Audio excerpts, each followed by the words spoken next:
Sometimes I get a message from one of you guys that really motivates me, makes me want to grab that camera, hit record, get to work, start answering questions for you guys.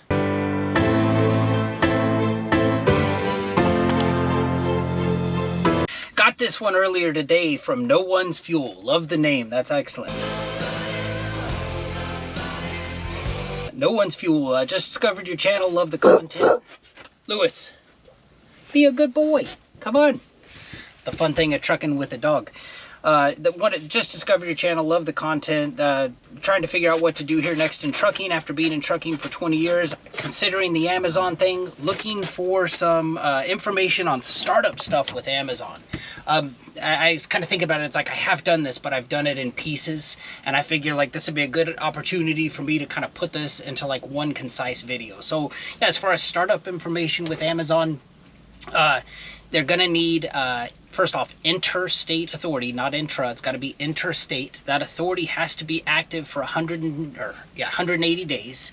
And then they're gonna do the same, I mean, pretty standard with most brokers, the $1 million commercial auto, $1 million general liability with a $2 million aggregate, $100,000 in cargo insurance, $50,000, I believe, in trailer interchange. Let's see, that's commercial auto, general, cargo, and interchange. And other than that, that's pretty much it. Next part of their question, they're asking like, can you truly do power only with Amazon? Absolutely. Absolutely. I do own my own trailer. I still use, now if you do have a trailer and you're thinking like, I'm going to jump onto Amazon and sell the trailer, I'm not sure I would do that move quite yet. The reason is, I mean, I use my trailer a lot, you know, like last probably 5 or 6 weeks, Amazon's been really slow. Am I glad that I have my trailer, that I can go to work for other brokers during that time? Absolutely, 100%. Yeah. So I mean, if you're sitting on a truck or a tractor and trailer now, and you're thinking like, I'm going to get rid of the trailer and just jump into Amazon, do PO, I still have my trailer. Here's the thing: if you're going into Amazon with a trailer, I hate to kind of sway people one way or the other. I have my own trailer and I refuse to use it with Amazon Relay. Here's why. You'll see these loads on the load board with $ in your eyes like trailer required, and it'll be super enticing. It's one of those things I've kind of felt like, for me personally, that's all I can speak for, it's kind of been like a trick. Amazon is totally set up to handle power only moves. You show up with one of their trailers, they're, you know, hey, go put it at this slip, go put it at this dock door, you unhook from it, you're done. That's 99% of Amazon's work. With the trailer, when you show up, and this is kind of why I refuse to use my trailer with Amazon, you show up and you're like, hey, I'm here for, you know, here's my appointment time, I've got a live unload. They kind of have this deer in headlights look of like, what do you mean? You're not dropping off the trailer? Basically, I got burned on just about every load I did for them that was trailer required. And what I mean by get burned, I don't want to be vague here. I would be set up to, you know, get the trailer unloaded at a specific time. I would show up there ahead of schedule, and it'd be like they just wouldn't know what was happening. And the next thing you know, it would go over by 4, 5, 6, 12 hours. The one that was the straw that broke the camel's back for me, I think I got the last one I did trailer required. This is like a year and a half ago. It was like $12 a mile to go from San Diego. It was like 120 miles up to Bloomington, Ontario, something like that. So again, I'm seeing this load, $ in my eyes, like, hell yeah, I'm gonna do this. I got up there. I got up there on time. I met all my requirements. The load ran over by 2 days. And you might say like, oh, well, you qualified for detention pay. Yeah, $250 a day to sit there for 2 days while they unloaded my trailer. It was just Lou's chewing his paw here. That's what that noise is in the background. $250 a day for the next 2 days to sit there and wait for them to do it. It just wasn't worth it. I see these loads on there, and occasionally I'll kind of have this feeling inside of me, be like, oh my God, that's a great rate. I will not use my trailer with Amazon. I use it outside of the Amazon system, but as far as like doing it for Amazon, I've just been burned too many times, and I would even venture to say I've been burned every time. I mean, it's you know, I made a video once on how to get detention pay from Amazon because of doing trailer required loads for Amazon. And lastly, they wanted to take a look at the load board for Cleveland, Ohio. I'm gonna say this, I have no problem making load board videos for people. And I've tried to explain this in the past. I think I've come up with like my best way of explaining this. Keep in mind that that load board updates every 15 seconds, 4 times a minute. There's 60 minutes in an hour, 24 hours in a day. That's 5,760 versions that you have the potential of seeing of the load board. We're getting ready to take a look at one of those. Whenever I make a load board video for people, I want to be sure that they understand you're getting ready to see one of like a very small amount of what the absolute potential is. If you wanted to know like how I achieved these results in San Diego, I've never hid from the fact that like I do a ton of load board watching. On days that I work for Amazon, I probably average looking at like 4 to 6 hours of load board watching to yield the kind of results that I do. Taking a look at one 60-second clip of a load board would serve me not well. I think a better indicator, and this is true for anybody, if you're thinking about starting with Amazon or anything, would be to look at the locations in your area. If you hover over San Diego in like Google Maps and you type in Amazon warehouse, and you see like the results that I get for myself here, you got to understand that like, okay, you know, we've got our big facilities down in Otay, which are like our San 5 or San 3. Then you've got the smaller facilities around town, and you can kind of tell by how many dock doors they have. You look at a San 5, San 3, a lot of dock doors, a lot of trailers parked there. You look at like a SCA 7, also down in Otay, HSD 2, also down in Otay, DSD 8 up in Poway, DSD 1 up in Carmel Mountain, DSD 5 up in Vista. You can see that these places have obviously way less dock doors at them, trailer space at them. And what I guarantee, and that I can speak with some authority on in San Diego, is there are little moves going from big facilities to small facilities all day long. The question you should be asking is like, you know, okay, I know there's facilities there, who's taking these loads? And the other thing I'll say about the load board is like, you know, you got to understand where we fall in this. We are, by the time it makes it to the load board, this is kind of like the crumbs, if you will. There's, you know, if you look at how Amazon prefers to send loads, obviously their own employees, their yard hostler guys also have CDLs, some of them do, and they can take it from one facility to another. That's probably the least expensive way for Amazon to send it. Next comes the freight partners. Next comes the contract freight with like JB Hunt, that type of stuff. Then they open it up to owner-operators who want to do like blocks, contracts, that type of stuff. And after all those people have been served, that's the load board. So I don't want to, you know, make it sound like there's this, you know, this wonderful thing. At the end of the day, the load board is basically just like the crumbs left over. My question there is, hey, can we combine these crumbs together and make a bite? Or can we maybe make half a sandwich out of these crumbs? That type of stuff like that. But anyway, I want to be clear what the load board is and the time involved in watching it to kind of string together several of these little small runs. But enough about that. Let's check out Cleveland, Ohio. Just see what it looks like right now. It's 8:43 my time, Pacific time out here. So Cleveland, Ohio. Let's just refresh this once. Okay, price per distance highest. There's 67 loads on the board within 75 miles of Cleveland, Ohio. Top money, $2.16 a mile, $7.68 going from Akron to Carlisle with a stop in the middle. If you're not familiar with how to read the Amazon load board, a couple things you want to look at. On the left are the amount of stops.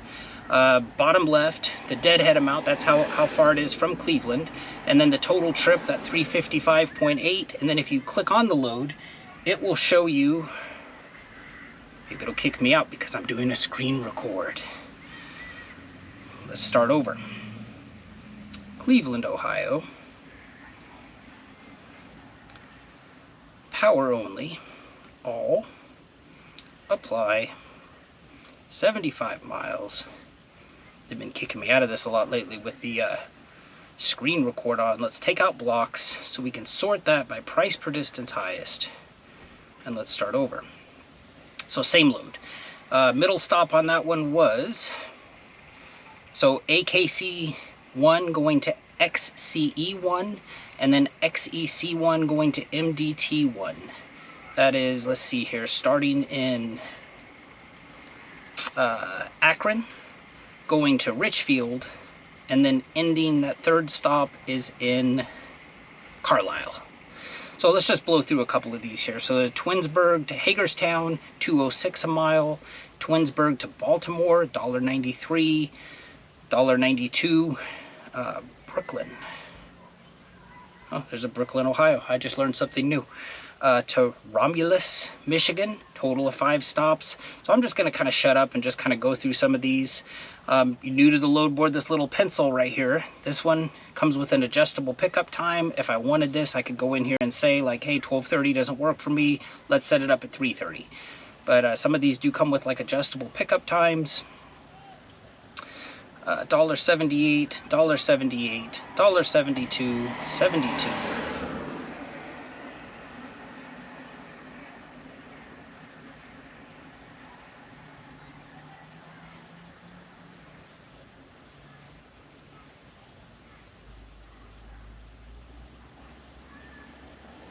Getting down to $1.40. Seeing that little lock next to it means that's $1.40 with early access. I'm not really excited about $1.40, keeping that grade that high for $1.40. $1.34 early access.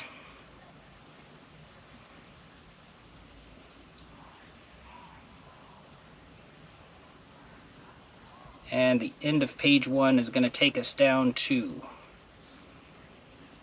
$1.26.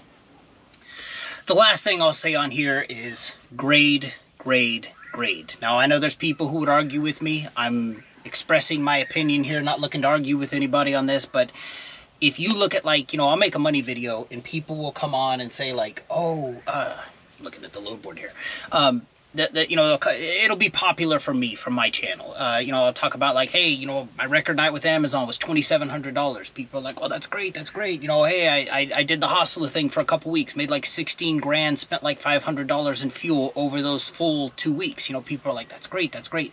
The thing is, and I can tell from my watch time, my watch statistics from YouTube, everybody wants to know the story of like how good it is, but you know, then I make a technical video and people really aren't that interested. Now, I don't want to seem like I'm assigning you homework or something like here, but if you want to know honestly how I feel I make this money, it is that I am an absolute freak about my grade. I'm meticulous with it.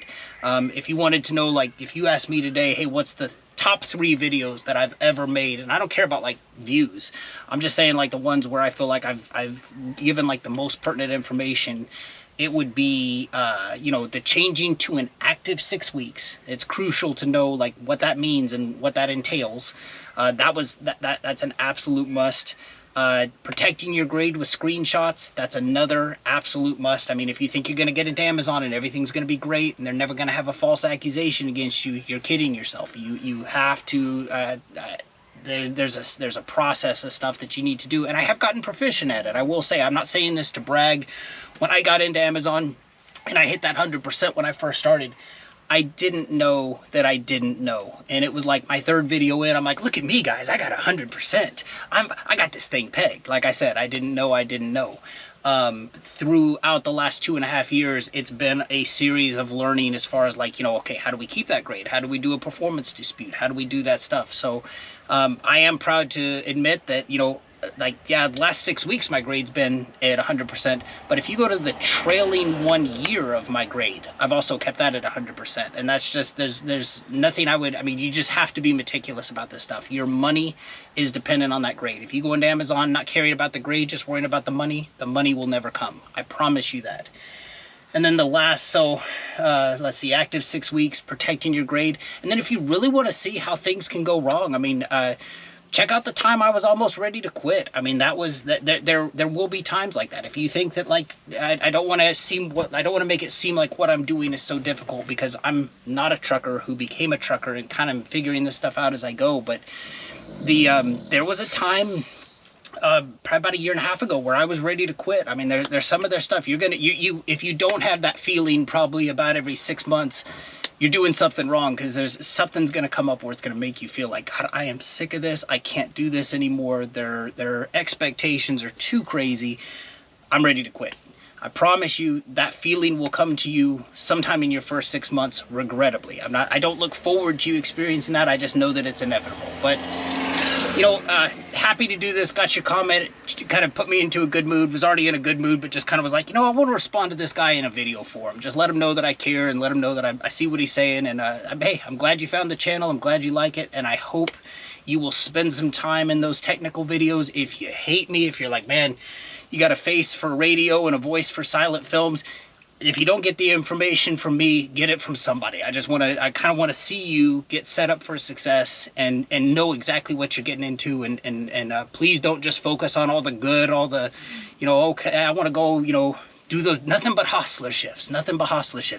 It's not going to be like that all the time, but, I want you to have reasonable expectations as far as, what you're going to see. As always, appreciate you for watching. What do I say next? I just totally lost my train of thought. Appreciate you for watching. I think it's take care. Damn. This is how, you think I know how to make videos by now. Appreciate you for watching. Take care.